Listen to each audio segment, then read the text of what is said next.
요즘 인터넷을 보면 이 가짜 롤렉스 시계를 사라고 광고가 많이 나옵니다. 이 가짜 롤렉스도 겉으로 보면 진짜하고 똑같이 생겼습니다. 그래서 여러 사람들이 이 가짜 롤렉스 시계를 삽니다. 기분 좋게 이 가짜 롤렉스를 차고 다니는데 다음 날부터 시계가 움직이지 않습니다. 아무리 흔들어도, 아무리 돌려도 움직이질 않습니다. 그래서 시계방에 가가지고 이거 그냥 가게에만 할 수 없느냐 그렇게 물어보면 시계점 주인이 뭐라고 말하는가 하면 버리세요. 쓰레기입니다. 이런 실망스러운 이야기를 합니다. 이 사관 생도들이 인관을 할 때 보면 빨간 루비가 박힌 이런 금반지를 전원이 다 합니다. 근데 그 루비가 진짜 루비는 아닙니다. 인조 루비입니다. 그래서 한번 어떤 여자분에게 이걸 진짜 루비로 바꾸면 돈이 얼마나 드느냐 물어보니까 1,000만 원 넘게 든다는 겁니다. 그래서 깜짝 놀라서 루비가 다이아몬드보다 더 비싸냐 이러니까 크기에 따라서 질에 따라서 틀리지만은 그럴 수 있다고 그럽니다. 루비도 다이아몬드보다 더 비싼 루비도 있다고 그럽니다. 만약 어떤 사람의 직업이 금이나 은을 도금하는 이런 직업을 가지고 있다면 우상이라든지 그릇이라든지 또 문고리 장식 같은 것을 금으로 도금하고 또 은으로 도금하면 아주 멋있을 겁니다. 종교시설 같은 데 가보면 부처님을 금으로 도금해가지고 굉장히 멋있게 만들어져 있는 데도 있고 또 그릇 같은 거 도금한 금이죠. 금으로 만들어가지고 아주 찬란하게 만든 그런 종교시설들이 있습니다. 근데 실제로는 아무 가치가 없습니다. 만약 이 사람들이 어디론가 급히 가게 된다면 그거 다 버려두고 갑니다. 그래서 저 시골 골짜기에 가보면 아주 잘 지은 절이 있는데 그 안에 들어가 보면 금으로 입히고 은으로 입힌 부처상이라든지 그릇 같은 거 그냥 다 두고 떠난 데들이 있습니다. 만약 어떤 사람이 진짜 금과 진짜 은을 가지고 있다면 아마 어려울 때 도움이 될 겁니다. 박경리 씨가 쓴 토지라는 소설을 보면 이 할머니는 이제 돌아가실 때가 다 되었는데 손녀가 어립니다. 너무 어린 아이입니다. 며느리는 종하고 바람이 나서 그냥 달아나 버리고 아들은 폐병에 걸려가지고 계속 콜록콜록합니다. 이 할머니는 우리나라가 망하고 자기가 죽고 나면 이 손녀가 이 큰 밭과 집을 지키지 못할 줄 압니다. 그래서 그 할머니는 이 손녀에게 뭐라고 말하는가 하면 어디 갈 때에 이 나무로 만든 고리짝은 꼭 가지고 가라 그럽니다. 딴 거는 다 버리고 나무로 만든 이 고리짝 하나만은 꼭 가지고 가라. 그리고 이제 할머니는 돌아가십니다. 근데 할머니 말씀대로 우리나라는 일제히 망합니다. 그리고 친척이라는 사람이 와가지고 큰 넓은 밭, 집 전부 다 말아먹습니다. 결국 그 손녀와 그 소장농들은 달구지에 짐을 실어 가지고 저 만주 용정으로 갑니다. 달구지 타고 갑니다. 근데 이 손녀는 할머니 말씀대로 그 고리짝을 싣고 갑니다. 그 고리짝 안에는 밑에 바닥에 또 그 받치는 거기에 할머니가 금괴를 깔아놓은 겁니다. 이런 일이 있을 줄 알고 나라가 망하고 집안이 망하는 때가 올 줄 알고 그 고리짝 바닥과 받침대에 금괴를 쌓아놓은 겁니다. 그걸 아무인데도 말하지 않았습니다. 그리고 이 손녀에게도 말하지 않았습니다. 근데 손녀가 왜 할머니는 이 낡은 고리짝을 꼭 가지고 가라고 하셨는가? 그래서 이제 밑에를 조사해보고 뜯어보고 이러니까 안에 금괴가 쫙 깔려 있는 겁니다. 그래서 그걸 가지고 목재상을 해가지고 다시 재건을 합니다.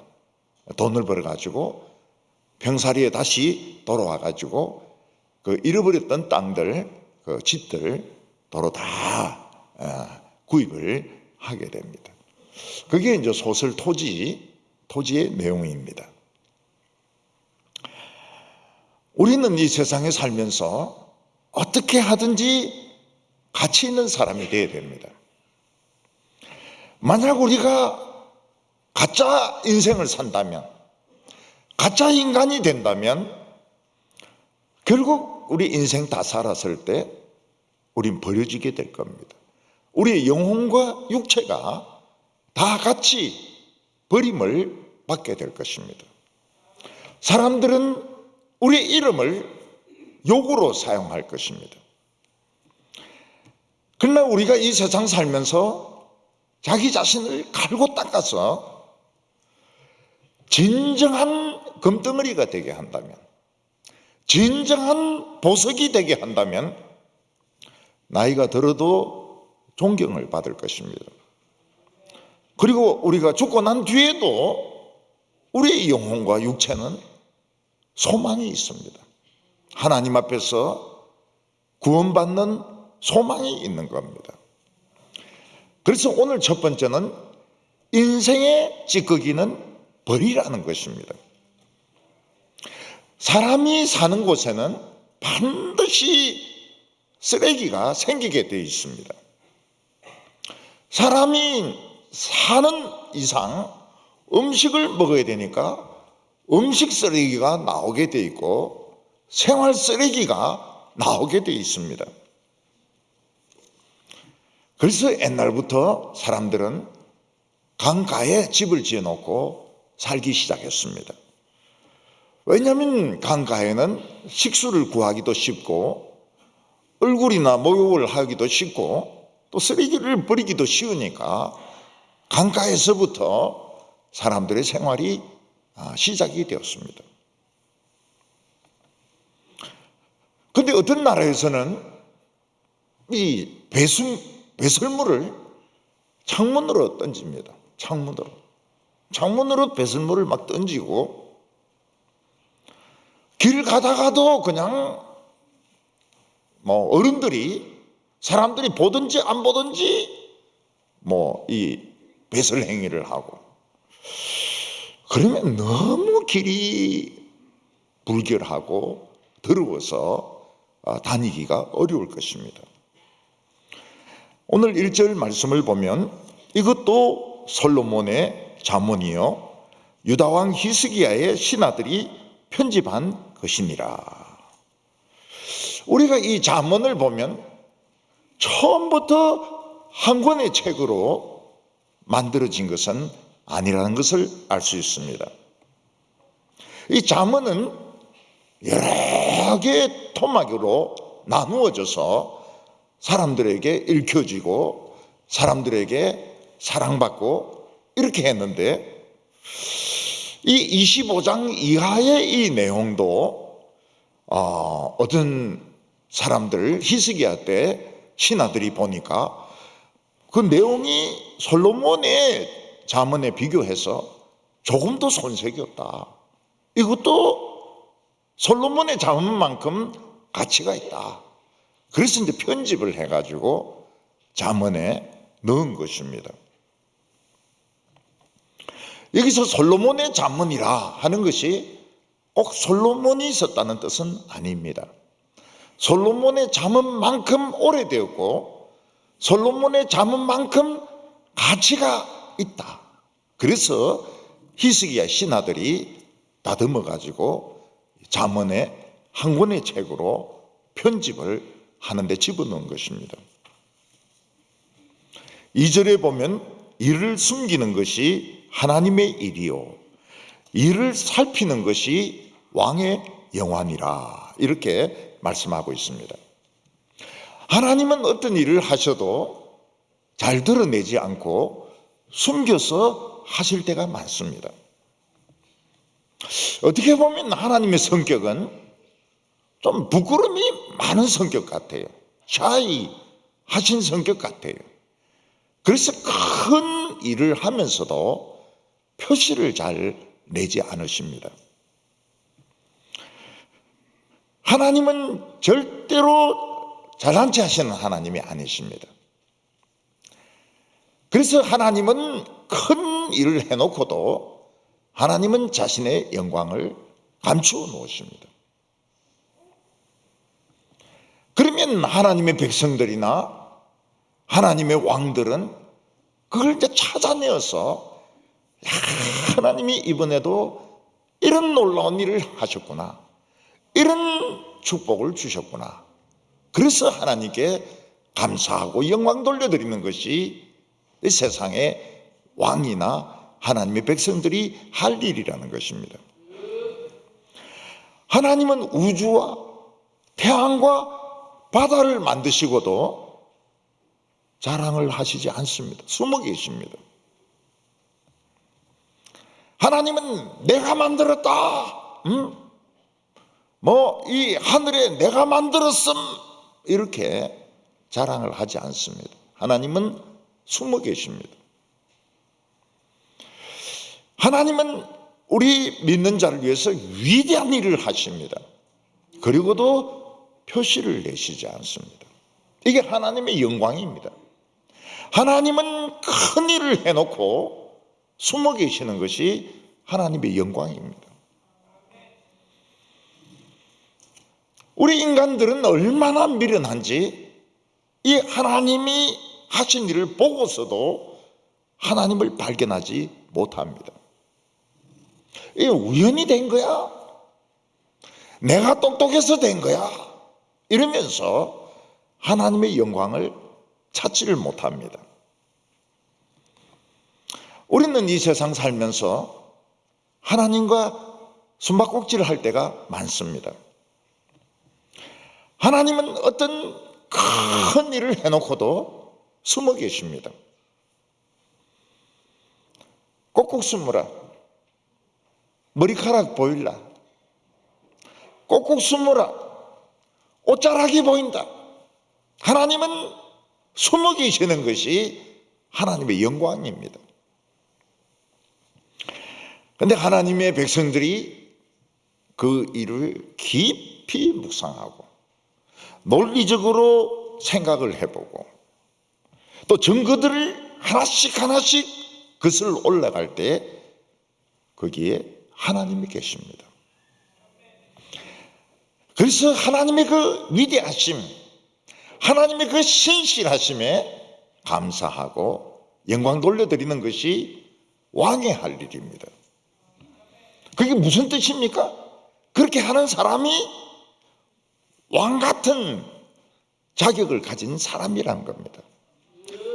평범한 사람이지만 하나님의 영광을 찾아내는 사람들이 왕인 것입니다. 예수님은 공중에 나는 새를 보고도 하나님을 찾았습니다. 들에 피어있는 백합화를 보고서도 하나님을 발견했습니다. 예수님은 참새 한 마리를 보고서도 하나님을 발견했습니다. 그 조그마한 새가, 참새 다리 얼마나 가늡니까? 근데 탁탁탁탁 뛰어가는 걸 볼 때, 하나님이 저 새 다리를 저렇게 튼튼하게 만드셨구나. 이런 걸 발견을 하는 겁니다. 안 믿는 사람들은 어떻게 합니까? 저걸 어떻게 잡아가지고 술안주로 구워 먹을까? 이런 생각하는데, 하나님의 백성들은 저거 이쑤시개 같은 저 다리로 어떻게 저래 뛰어다니나? 신기하죠. 엘리야는 먹을 것이 없을 때 저 하늘에서 까마귀 떼가 입에 하나씩 물고 날라옵니다. 그게 하나님의 모습이죠. 까마귀가 한 마리라고 생각하면 안 됩니다. 한 마리가.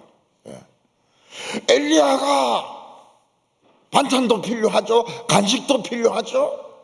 그러니까 까마귀가 날라오면서 어떤 까마귀는 떡을 물고 오고, 고기를 물고 오고, 김치를 물고 오고, 멸치를 물고 오고, 새까맣게 날라와서 떨어뜨려 놓고 가는 겁니다. 한 마리가 아니에요. 며칠 전에 텔레비전을 보니까 물병 안에 물고기가 들어있습니다. 까마귀가 돌로 그 물병을 채워가지고 물고기를 잡아먹어요. 누가 나를 머리 나쁘다고 했어? 내가 이렇게 머리 좋은데. 우리는 모든 일에서 하나님을 발견할 수 있어야 됩니다. 그 사람이 왕입니다. 그게 하나님의 영광입니다.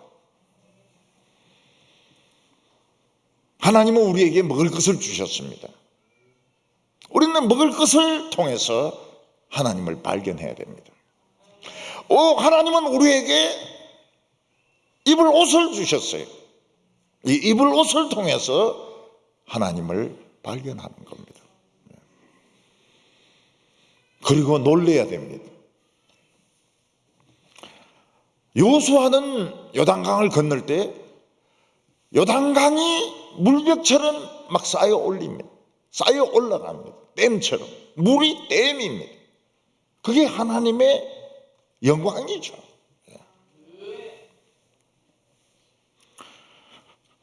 여호수아는 여리고성이 무너지는 것을 보고 하나님을 보았습니다. 하나님의 영광을 찾았습니다.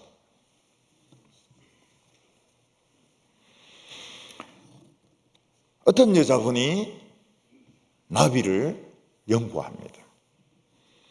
근데 나비가 살 수 있는 그 벌판이지 않습니까? 미국의 텍사스의 그 흑흑 벌판, 그게 흑흑 벌판이 아니라는 거예요. 그 나비들이 서식할 수 있는 나비의 집이고, 나비의 아파트고, 나비의 동네라는 겁니다. 근데 그걸 전부 다 밀어버리고 거기에 집을 짓고 옥수수 밭을 만들고, 나비들은 다 어디 가버리고, 그 여자는 웁니다. 나비가 집이 뺏겼다 해서 웁니다. 그러나 많은 사람들은 나비를 못 봅니다. 나비 그게 뭔데? 사람 사는 아파트를 만들고 공장을 만들고 이게 중요하지, 나비가 뭔데? 근데 나비를 아는 사람들은 웁니다. 어디 갔냐? 나비 어디 갔냐?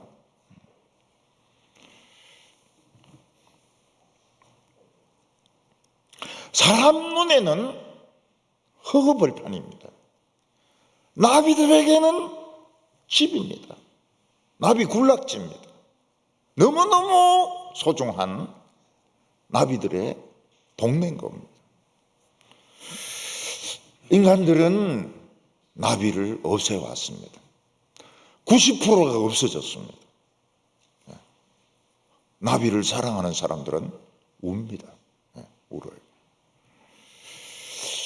그래서 미국이나 멕시코 같은 데서는 나비 보호구역이 있습니다. 나비 보호구역에는 나비를 만질 수 없습니다. 그리고 나무나 풀을 벨 수도 없고 그 나비가 죽는 농약을 칠 수도 없습니다. 왜냐하면 나비를 보호해야 되기 때문에. 우리는 보통 왕이 할 일은 군대를 모아가지고 다른 나라를 공격해서 큰 영토를 이루는 것이라고 생각합니다.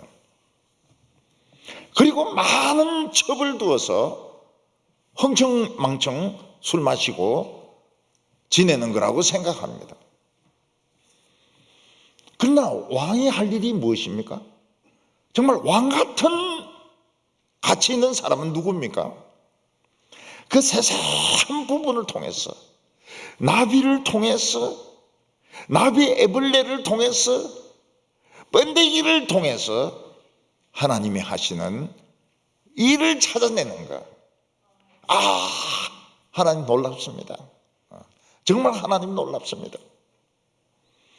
그래서 하나님께 영광 돌리는 이 사람이 왕이라 이게 왕이고 정말 가치 있는 인생을 사는 사람이라고 말하고 있습니다. 우리는 지금 편집이 완성이 된 성경을 가지고 있습니다.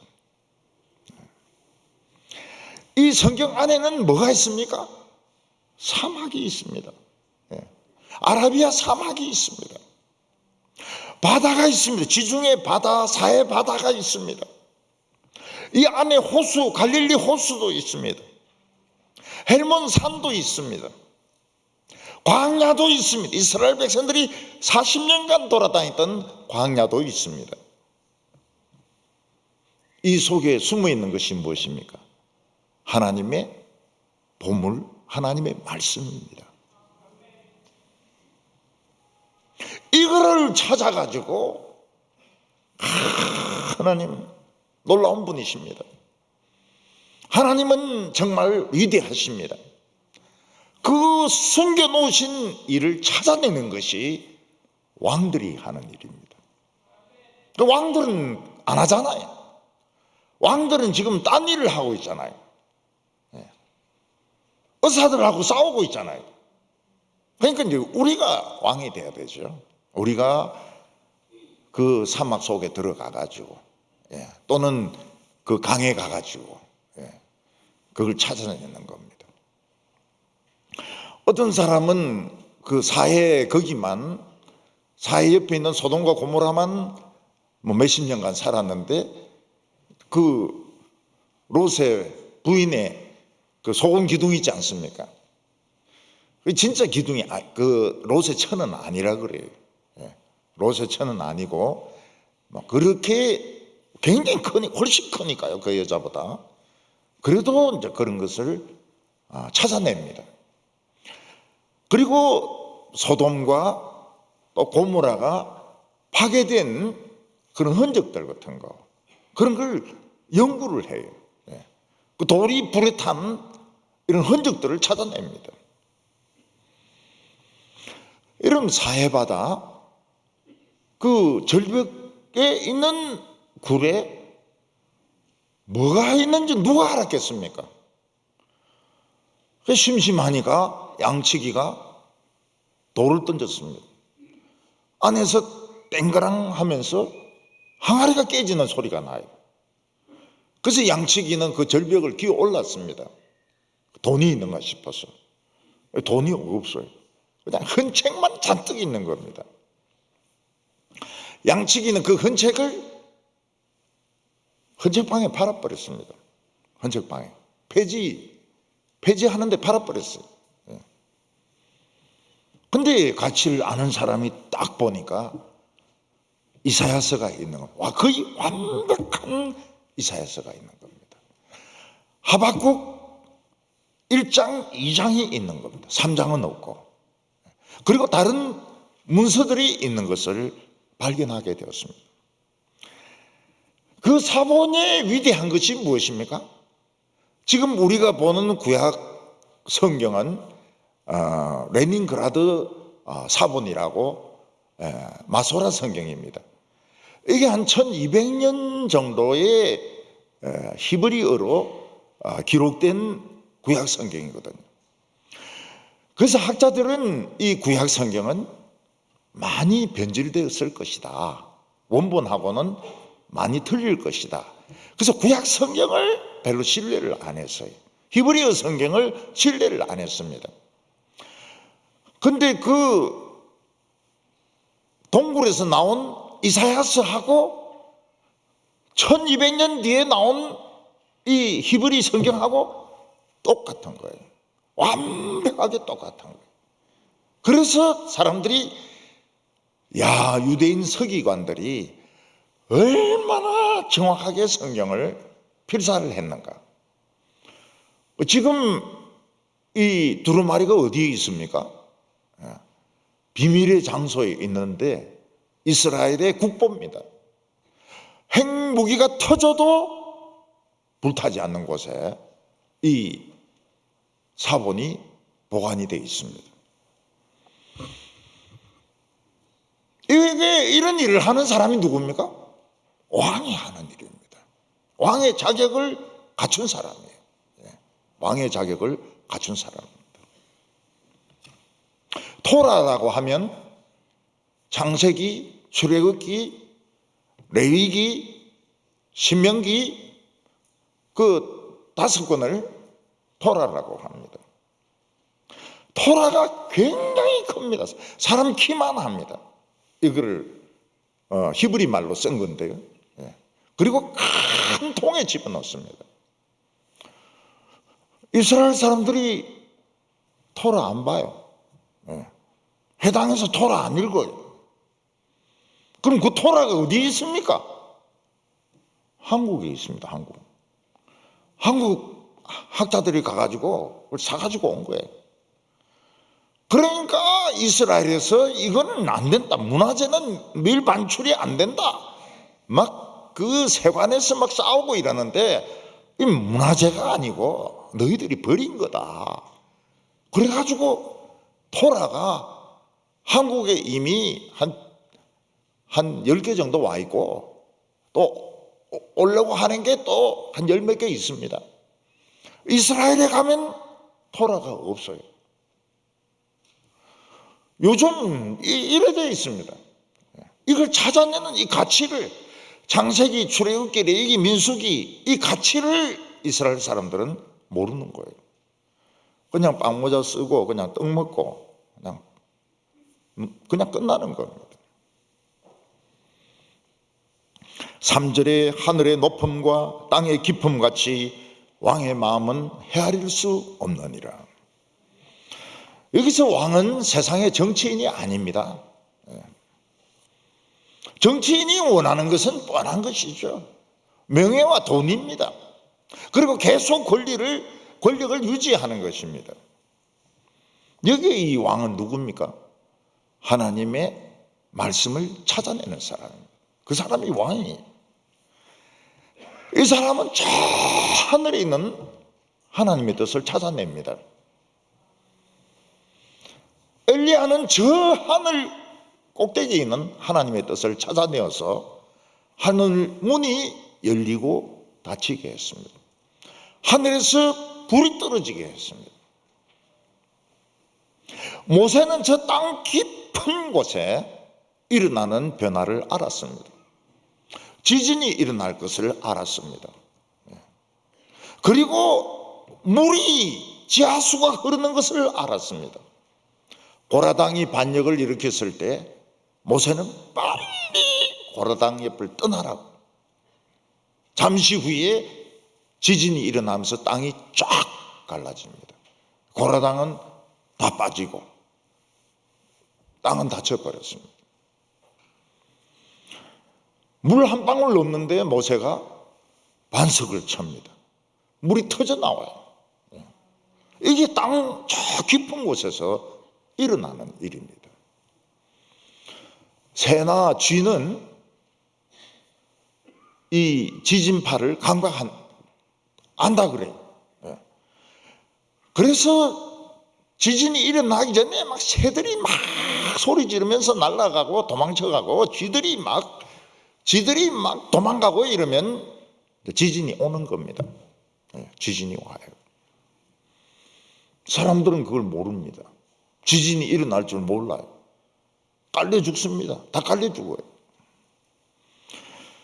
4절에 은에서 찌꺼기를 제하라. 그리하면 장색에 쓸만한 그릇이 나올 것이요. 사람의 눈에는 은으로 도금을 하고 은으로 입힌 것이 굉장히 멋지게 보입니다. 그러나 그건 가짜고 그 그릇은 땅에 떨어지면 깨어집니다. 그 우상도 땅에 떨어지면 박살이 나버립니다. 아무리 은이라 하더라도 불순물이 많으면 변색이 됩니다. 여자들이 좋아합니까? 싫어해요. 불순물이 섞인 은으로 된 목걸이 갖다 주면 쓰레기통에 던져버립니다. 여성들은 딱 알아요. 보면 딱 압니다. 이게 100% 순은인지 철이 50% 들어갔는지 알아요. 선물 싫어합니다. 은으로 된 선물 지금은 주면 아무도 안 받아요. 우리가 하나님의 말씀을 연구하고 설교한다 하지만은 불순물이 들어 있습니다. 그래서 목사는 설교 준비하고 또 설교하고 설교 준비하고 또 설교하고 몇 번 해야 됩니까? 7번을 연단을 한다는 겁니다. 은도가니에 넣어가지고 녹여가지고 찌꺼기를 빼내고 또 녹여가지고 찌꺼기를 빼내고 또 녹여가지고 찌꺼기를 빼내고 그래야 거의 90%, 95%에 가까운 은을 얻을 수 있는 겁니다. 그러니까 우리는 설교 말씀을 들어도 최소한도로 성경 전체를 7번 들어야 됩니다. 7번. 7번 못 들었잖아요. 7번 못 들었잖아요. 이거를 7번째 설교를 들어야 왕이 되는 겁니다. 왕같이 존귀한 사람. 5절에 보면 왕 앞에서 악한 자를 제하라. 그리하면 그의 왕위가 의로 말미암아 견고히 서리라. 물론 왕은 아첨하는 악한 자가 있으면 잘라내야 됩니다. 이런 아첨하는 자는 나쁜 짓은 지가 다 합니다. 그래 놓고 뭐라고 말합니까? 왕이 허락을 했다. 왕이 허락을 했다고. 어떤 경영자가 그럽니다. 자기는 너무 일이 많아가지고 이런 그 밑에 있는 사장이나 부장을 만나서 이야기할 시간이 없다는 거예요. 그러면 이제 그 사람들이 그냥 복도에서 만나가지고 막 물고 늘어진다는 겁니다. 그래 막 설명하면 가라는 뜻으로 고개 끄덕끄덕하면 이 허락이라 해가지고 일을 막 추진한다는 겁니다. 나중에 보면은 회사에 뭐 엄청난 피해를 입힌 거예요. 그런 사람은 안 되죠. 그런 사람은 있으면 안 되죠. 그래서 절대로 길에서 복도에서 이야기하지 마라. 복도에서 이야기하지 마라. 근데 더 중요한 것이 있습니다. 우리 안에 악한 사람이 있습니다. 아무리 경건하고 아무리 공부를 많이 하고 아무리 신앙이 좋은 사람이라 하더라도 우리 안에 악한 사람이 있습니다. 어떤 악한 사람이 있습니까? 음란한 악한 사람이 있습니다. 우리 속에 바람둥이가 있어요. 우리 속에 거짓말쟁이가 있습니다. 우리 속에 아주 폭력적인 악한 사람이 있습니다. 그래서 진정으로 왕위가 길려면 이 악한 자를 죽여야 됩니다. 음란한 사람 잡아 죽여야 돼요. 이 잡듯이 잡아 죽여야 됩니다. 거짓말하는 놈 잡아 죽여야 됩니다. 그렇지 않으면 어떻게 됩니까? 그 유명한 사람이 음란한 짓을 합니다. 왜냐하면 성공하면 권태가 오거든요. 이제 권태가 오면 그냥 자기도 모르게 죄 짓는 거예요. 수입이 많아지고, 수입이 많아지고, 그리고 유명해지면 권태가 오는 겁니다. 그래서 지금 수입이 적으니까 또는 없으니까 금요일날 오지 않습니까? 돈이 있으면 금요일 옵니까? 안 옵니다. 딴 데 가서 돈 써야죠. 그러니까 돈이 없으니까 와서 은혜 받는 겁니다. 아무리 음란한 나쁜 놈이 있다 하더라도 돈 없으면 사람들이 상대를 안 해요. 돈이 있으니까 술을 마시고, 가난한 사람은 소주 마시고, 돈 있는 사람은 꼬냑 마시고, 그러면서 죄를 짓는 겁니다. 권태가 무서워요. 성공이 무서워요. 성공 못했을 때가 낫고 돈이 없을 때가 낫습니다. 돈 있으면은 이 돈 못 써가지고 발작을 하는 거예요.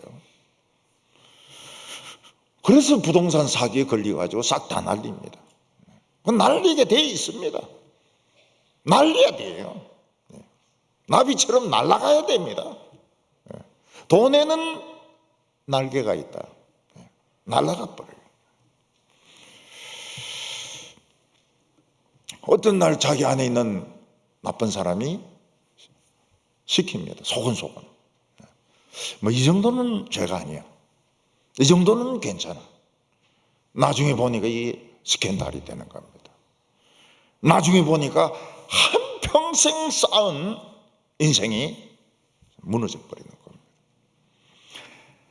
그래서 왕 앞에서 악한 자를 제하하는 것은 자기가 우리가 왕인 거예요. 하나님의 보물을 찾은 사람이 왕인 거예요. 하나님의 보물을 찾았으면 자기 속에 있는 거짓말하고 음란하고 못된 짓 하는 이 악한 놈을 잡아 죽이라는 겁니다. 이 잡듯이 잡아 죽이라는 겁니다. 그래야 자신의 그 명성, 자신의 그 왕위가 오래 간다고 이야기를 하고 있습니다. 오늘 두 번째는 다른 사람을 평가하는 것입니다. 우리는 다른 사람의 평가에 너무 좌우될 필요는 없습니다. 그런데 여러 사람이 보는 앞에서 참 눈살 찌푸리게 하는 것은 이 나쁜 겁니다. 분명히 나쁜 거예요. 그런 짓은 하지 말아야 됩니다. 6절에 왕 앞에서 스스로 높은 채 하지 말며 대인들의 자리에 서지 말라. 사람은 어떻게 하든지 왕이라든지 회장님이라든지 유명한 사람 옆에서 사진 찍는 것을 좋아합니다. 그래서 다른 사람 막 밀쳐내고 대통령 옆에 서가지고 사진을 찍든지 회장 옆에서 사진을 찍든지 이렇게 하면 자기가 정말 대통령이 인정을 해주고 회장님이 인정을 해주는 그런 유능한 사람이다. 이렇게 선전을 하려고 하는 것입니다. 그런데 실제로는 왕은 그 사람 싫어해요. 왕이 좋아서 같이 사진 찍자 이래야지 지가 와서 그 떡 서가지고 사진을 찍으면 안 된다는 겁니다. 어떤 사람은 왕이 자기를 정말 싫어하고 회장도 정말 싫어하는데 새치기회가 옆에 딱 서 있어 사진을 찍습니다. 이 사람은 어떤 사람입니까? 자기 자신을 객관적으로 보지 못하는 사람입니다. 사람은 자기 자신을 객관적으로만 봐도 하나님의 눈까지는 갈 필요도 없습니다. 객관적으로만 봐도 굉장히 멋있게 살 수 있습니다. 근데 자기 생각에만 빠져 있는 거예요. 그래, 왕이나 회장님이 이래 보니까 자기가 제일 싫어하는 놈이 옆에 서 있는 거예요. 그 비서실장을 오라 그럽니다. 말 안 하고 비서실장 오라 해가지고 이놈이 왜 여기 있냐고 딱 한마디만 하면 비서실장이 알겠습니다. 그러면서 여기는 당신의 자리가 아닙니다. 저 밖에 화장실 옆으로 가십시오. 그러면서 목덜미 딱 잡고 끌고 가는 거예요. 사람은 돈 좀 있으면 스스로가 대인이라고 생각합니다. 대인. 중국 사람들 뭐라면 따거 이럽니다. 따거. 그냥 자기가 아주 대인이라고 생각해요. 여러분, 대인이 되려면 속이 넓어야 됩니다. 바다같이 넓어야 돼요. 속이 넓어야 되고 아는 지식이 굉장히 해박해야 됩니다. 그리고 사람들을 이끌 수 있는 지도력이 있어야 됩니다. 그래야 대인이죠. 일제시대 때 우리나라에 3대 천재가 있었습니다. 그 한 사람이 춘원 이광수입니다. 그리고 또 한 사람이 육당 최남선입니다. 한 사람은 잘 기억이 안 나요. 그만큼 유명한 사람이 아닙니다. 춘원 이광수, 육당 최남선은 3대 천재 중에 들어갑니다. 이 사람들은 소설책 많이 썼죠. 이광수 소설책 많이 썼습니다. 현대 문학의 시작입니다. 육당 역사에 굉장히 해박한 지식을 가지고 있습니다. 그런데 이 사람들이 끝에 가서는 친일파가 됩니다. 저 나가라 그래. 학생들 보고 군인으로 나가라고 그럽니다. 욕 많이 얻어먹었어요. 해방되고 나서 막 묶여가지고 끌려다니기도 하고. 큰 인물인데 큰 인물이 못된 겁니다. 큰 인물이 못됐어요. 큰 인물이 되려고 그러면 말과 행실이 일체가 돼야 됩니다. 진짜 큰 그릇이 돼야 돼요. 큰 그릇이 돼야 돼요. 젊은 사람, 새파랗게 젊은 사람이 자기가 대인이다 이래가 노인들 사이에 이래 있으면은 노인들이 거의 미치죠. 왜 이런 애가 와가지고 여기서 설치냐고. 이 대인이 되려고 그러면은 이 수염도 이렇게 기르고 이래 돼야 되는데 새파란 게 막 대인처럼 행동한다는 겁니다. 어떤 집의 할아버지는 팔순인데 경로당에 안 갔어요. 그래서 아들이 이야기합니다. 아버지, 경로당에 좀 가십시오. 거기서 사람도 좀 사귀고 그리고 재미있게 좀 보내십시오. 이러니까 나 안 가. 형님들이 자꾸 심부름 시켜. 아니, 할아버지가 팔순인데 무슨 형님이 있습니까? 90된 영감들이 수두룩 하더라는 거예요. 그 형님들이 담배 사와, 소주 사와, 자꾸 일을 시키니까 자기가 팔순인데 자꾸 일을 시키니까 경로당에 가기가 싫다는 겁니다. 요즘은 80이 돼도 동생입니다. 형님들이 있어요. 형님들이 있어가지고 자꾸 심부름을 시킵니다. 그러니까 이 재미가 없는 거예요. 재미가 없어요. 요즘은 뭐 60 이러면은 시퍼렇게 젊은 것들이죠. 시퍼렇게 젊은 것들이 뭐 어른 행세를 하고 이러면은 기가 막힐 노릇입니다. 기가 막힐 노릇.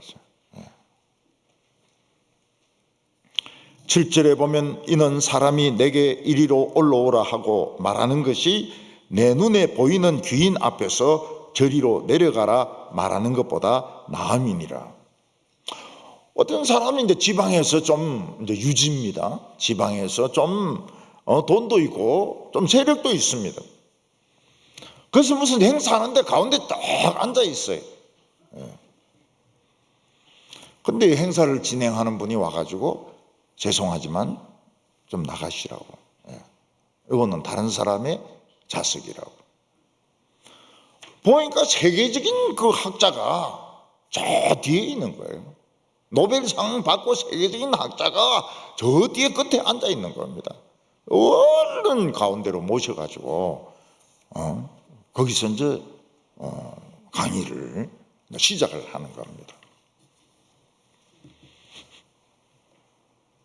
우리는 자기는 준비가 안 됐는데 그 조그마한 동네에서 뭐 이장한다고 뭐 가운데 딱 앉아 있고 기가 막힐 노릇이죠. 이장님 다 나쁘다는 게 아니에요.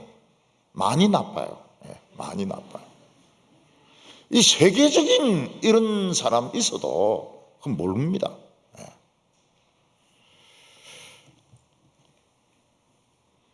사람이 관대하면 관대할수록 남에게 욕을 하지 않습니다. 8절부터 10절까지 보면 너는 서둘러 나가서 다투지 말라. 마침내 내가 이웃에게 욕을 보게 될 때에 내가 어찌할 줄 알지 못할까 두려우니라. 너는 이웃과 다투거든 변론만 하고 남의 은밀한 일은 누설하지 말라. 듣는 자가 너를 꾸짖을 터이요 또 내게 대한 악평이 내게서 떠나지 아니할까 두려우니라. 다른 사람과 관계에서 싸우고 공격적인 말을 하는 것은 좋지가 않습니다. 왜냐하면 딴 사람들이 보기에 저 사람은 좀 무식하구나. 그리고 힘으로 막 밀어붙이는구나. 그래서 다 싫어해요. 한두 사람만 싫어하는 것이 아니고 전부 다 싫어합니다. 말을 안 해서 그렇지 싫어해요. 그래서 사람들이 모여서 누구를 막 욕할 때는 입을 딱 다물고 있는 게 낫습니다. 왜냐하면 그 사람 진짜 나쁜 사람인지 좋은 사람인지 뭐 어떻게 합니까? 모르니까 그냥 입 딱 다물고 있으면 좋은 거예요. 막 적극적으로 나서가지고 막 욕할 필요 없습니다. 근데 욕설이 나올 때는 나와야 돼요. 욕설이 나올 때는 하나님 내보고 나가라는 뜻이구나. 그래서 나와버려야 돼요. 다른 사람과 변론할 때 변론만 하라고 했습니다. 그게 뭔가 하면 팩트를 가지고 이야기하라는 겁니다. 어떤 사건만 이야기하라는 겁니다. 그 사람의 인격까지 공격하지 말라는 거예요. 그 사람 인격까지 공격하면 이거는 싸움이 커지는 겁니다. 근데 남편이 출근하면서 와이셔츠를 다려달라고 했습니다. 요즘 부인들이 얼마나 바쁩니까? 안 다렸어요. 남편이 뭐라고 말합니까? 결혼하고 지금까지 와이셔츠 다린 적이 없어.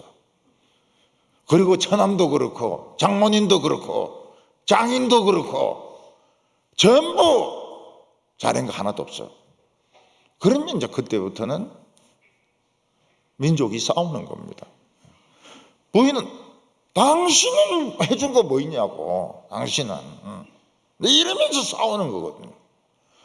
와이셔츠 안 다려주면 뭐 지가 다리면 돼. 지 손가락이 없습니까? 발가락이 없습니까? 지가 다려가지고 입고 나가면 되는 거죠. 세탁소도 있고 말이죠. 그러니까 팩트만 딱 이야기해야지 이것을 가지고 그동안 있었던 일을 다 들춰내면은 이거는 원수가 되는 겁니다. 이거는 화합이 안 돼요. 이건 절대 화합이 될 수가 없습니다. 딱 그것만 가지고 옳다 틀리다, 그래 안 했으면 좋겠다 이거로 끝내야지. 당신 엄마도 뭐 그런 것 같더라. 뭐 이런 식으로 해버리면은 이거는 이제 화해가 안 되는 겁니다. 화해가 안 돼요. 다른 사람도 이야기합니다. 차라. 무슨 그런 인간하고 사느냐고. 다른 사람에 대해서 늘 비판하는 사람은 미래가 없습니다. 미래가 없어요. 그리고 그 사람에게 악평의 딱지를 딱 붙입니다. 나중에 죽었어도 그 사람은 그 딱지가 늘 따라다닙니다. 미래를 이야기해야죠. 미래를 이야기해야죠. 긍정적인 것을 이야기해야죠. 소망을 이야기해야죠. 그래야 미래가 있는 겁니다. 오늘 세 번째로는 관역을 정확하게 맞추는 훈련을 해라는 겁니다. 이 활을 쏘는 사람에게 중요한 것은 관역 중앙을 딱 맞추는 것입니다. 다른 사람들이 보기에는 이 활 쏘는 게 쉬울지 몰라도 이 활을 들면은 손이 떨립니다. 또 발도 후들거립니다. 결국은 관역을 맞추기가 어려워요. 많은 하체 훈련을 해야 됩니다. 하체 훈련을. 활 쏘는데 하체 훈련을 하고 또 이 팔 훈련을 엄청나게 해야 됩니다. 그래서 이게 안 떨리도록 해야 탁 쏘면 중심에 딱 맞추는 겁니다. 이 오디세이는 트로이 전쟁할 때 목마를 집어넣어 가지고 트로이를 점령한 아주 모사꾼입니다. 그런데 트로이 전쟁 10년, 그리고 전쟁에 이기고 집에 오면서 폭풍을 만나가지고 온 지중해를 돌아다닌다고 10년. 그래서 20년을 이제 허비하고 자기 집에 돌아오는 겁니다. 완전히 거지가 되어서 이제 돌아오는 거예요. 거지꼴로 해가지고. 근데 그 부인 페넬로페가 아름답게 생겼던 것 같아요. 나이는 들어도 아름다웠던 것 같아요. 그러니까 온 동네 나라에 유력한 사람들이 다 몰려와가지고 그 집에 막 소, 돼지 다 잡아먹고 그러면서 막 결혼해라고 막 협박을 하는 겁니다. 그래서 그 오디세이 부인 페넬로페가 이야기합니다. 이 옷을 다 짜면 결혼해 주겠다고. 그래서 옷을 낮에는 짰다가 밤에는 풀었다가 이제 그걸 계속 하는 겁니다. 낮에는 옷을 짜고 밤에는 풀고 낮에는 짜고 밤에는 풀고 이걸 계속 하는 거예요. 그러니까 그 온 사람들이 우린 더 이상 못 기다리겠다. 더 이상 못 기다리겠다. 당장 한 명 택해가지고 결혼해라고.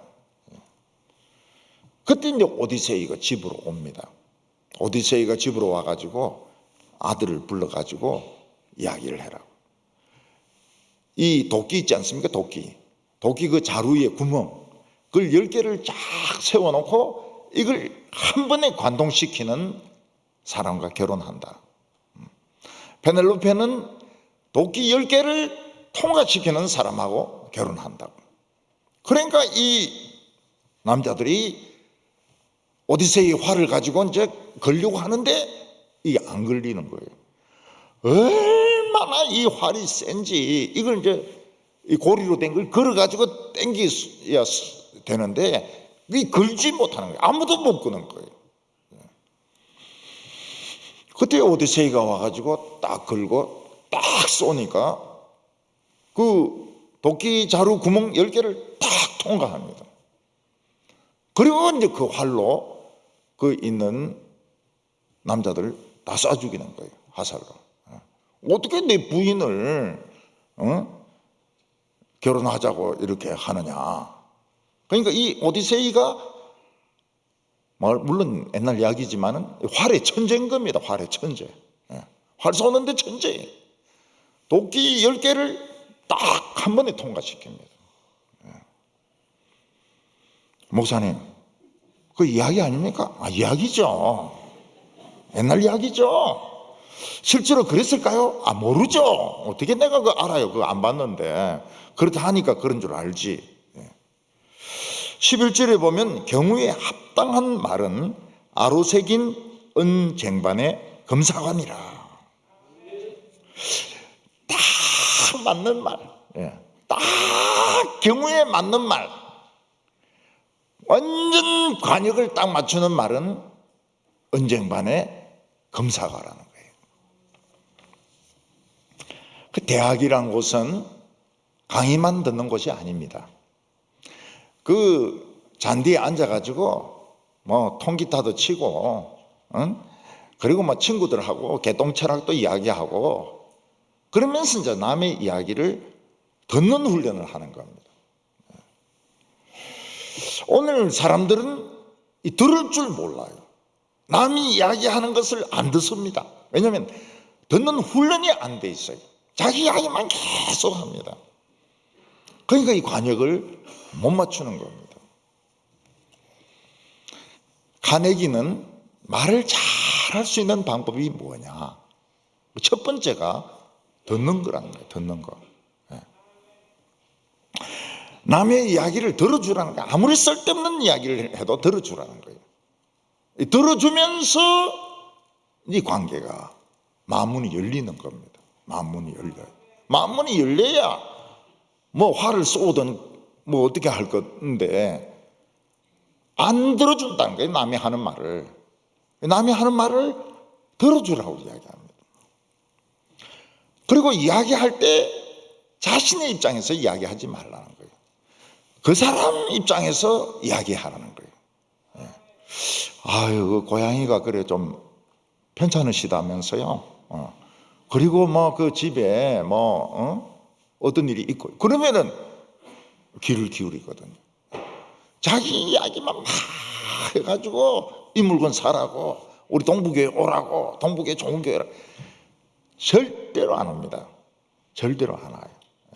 그 사람 입장에서 이야기를 해주라는 겁니다. 그래서 이야기하면서 당신 말은 틀렸습니다. 말도 안 되는 소리 하지 마세요. 그러면은 이제 이야기는 끝난 겁니다. 이야기는 아무리 이야기를 해도 상대방은 안 듣습니다. 검사가도 아니고 언쟁반도 아니고 그냥 아무것도 아닌 겁니다. 당신 말은 틀렸습니다. 말도 안 되는 소리 하지 마세요. 기분만 나쁘죠. 기분만 나빠요.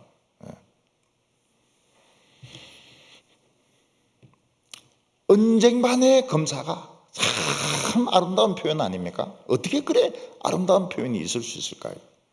성경이니까 있는 겁니다. 그래서 우리 크리스찬들은 성경을 계속 읽어가지고 이게 피가 되고 살이 돼야 됩니다.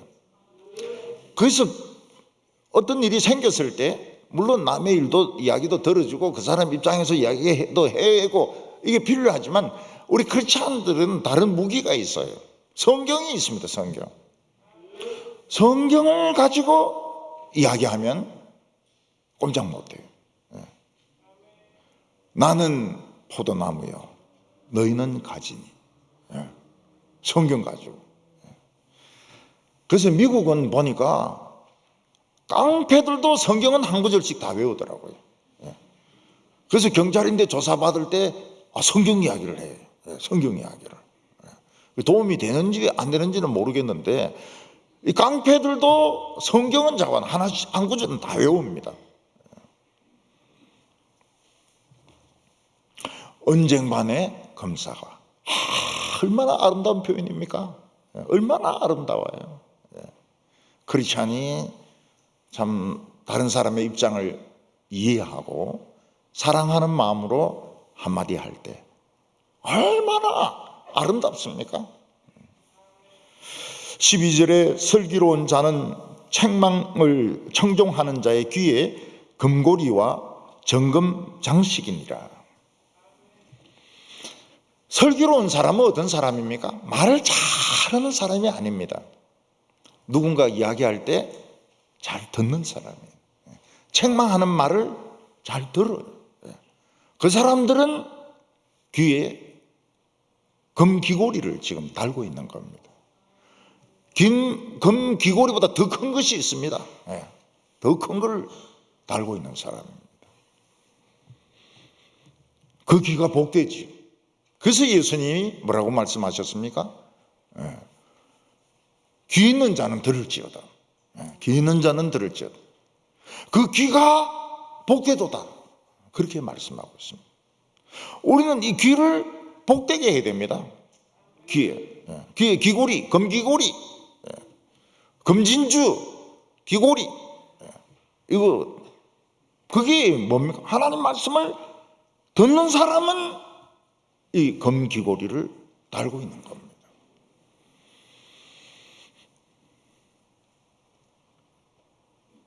어떤 사람은 영적으로 성숙해서 하나님 말씀을 잘 알아듣습니다. 설교를 들으면서 잘 알아들어요. 그 사람은 상을 받습니다. 귀고리 상을 받습니다. 금 장식 상을 받습니다. 제가 이제 군대 본부에서 설교를 하면서 그때 천안하면서 46명이 죽었거든요. 근데 설교를 하는데 갑자기 너무 많은 거예요. 46명이 순간적으로. 그래서 제가 36명이라 이랬죠. 36명이라. 너무 많이 죽었어요.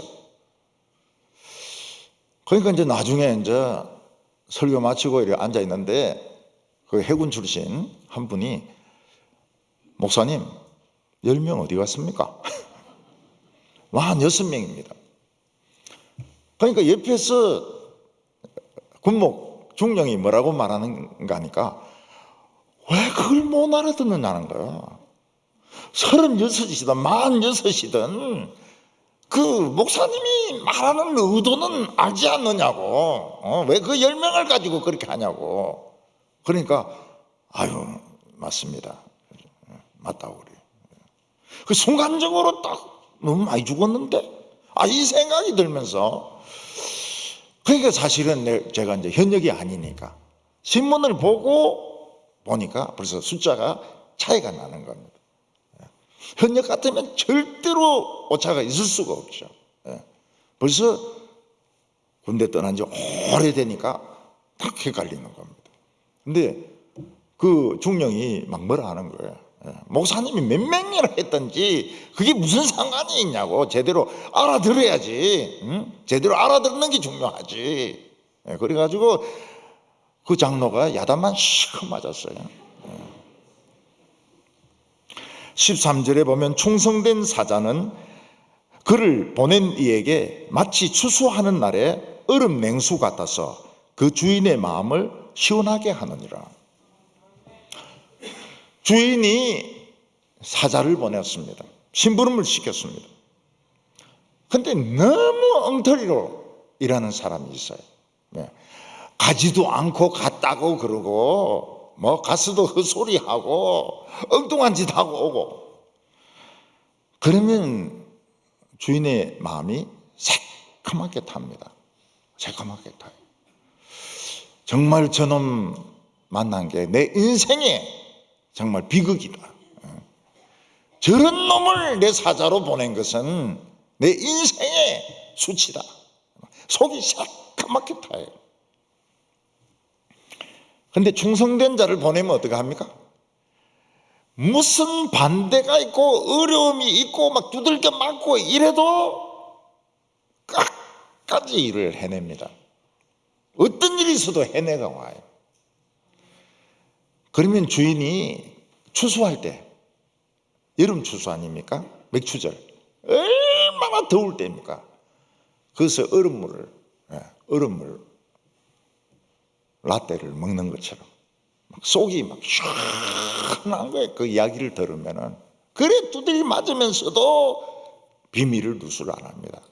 자기는 심부름 왔다는 이야기를 안 해요. 그리고 어떻게 하든지 그 목적지까지 가가지고 목적을 이루고 돌아오는 겁니다. 참 시원하죠. 속이 시원해요. 얼음물 같이 속이 시원합니다. 그런 사람을 만나야 속이 시원해요. 요새 왜 그래 얼어 죽어도 아이스 커피 먹습니까? 이런 사람이 없으니까 겨울에도 막 아이스 커피 마시고 막 속이 타니까요. 속이 타니까. 우리는 자기가 일단 맡은 일에 대해서는 끝을 봐야 됩니다. 끝장을 봐야 됩니다. 비밀은 아무리 두들겨 패고 고문해도 말 안 해요. 절대로 말 안 해요. 그리고 목적은 이룹니다. 무슨 일이 있어도 목적을 이룹니다. 속이 시원하죠. 속이 시원해. 주인이 고마워합니다. 진실로 고맙다. 고맙다. 넌 내보다 낫다. 너를 보낸 것이 정말 다행이었다. 고마워하게 되는 겁니다. 우리 인생에 쓸데없는 찌꺼기는 버리시기를 바랍니다. 쓸데없는 찌꺼기 다 버리십시다. 그리고 정금과 보석만 남겨가지고 가치 있는 인생을 사는 우리 성도들 다 되시기를 바랍니다. 기도드리겠습니다.